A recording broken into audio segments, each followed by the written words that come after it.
इन चीज़ों को कभी ज़हर न करो तो फायदे में रहोगे।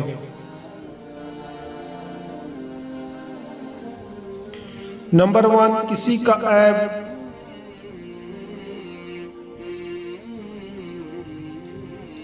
नंबर 2, अपने दिल का राज।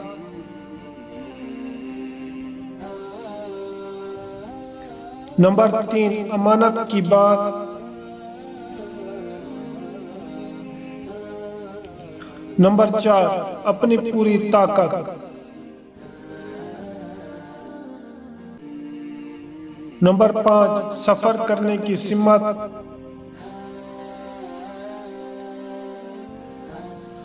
नंबर 6, अपनी तिजारत।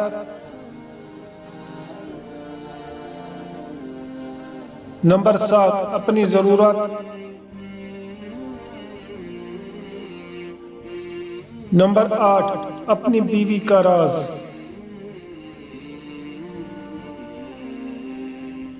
नंबर 9, अल्लाह की राह में दी हुई खैरात। नंबर 10, अपने दोस्त के राज। उम्मीद करता हूं दोस्तों आज की वीडियो आपको पसंद आई होगी।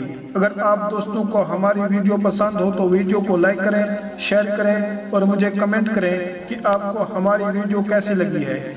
और मजीद ऐसी वीडियो देखने के लिए हमारे चैनल सुनहरे अल्फाज को सब्सक्राइब करें। जब तक के लिए खुश रहो और सलामत रहो। अल्लाह हाफिज।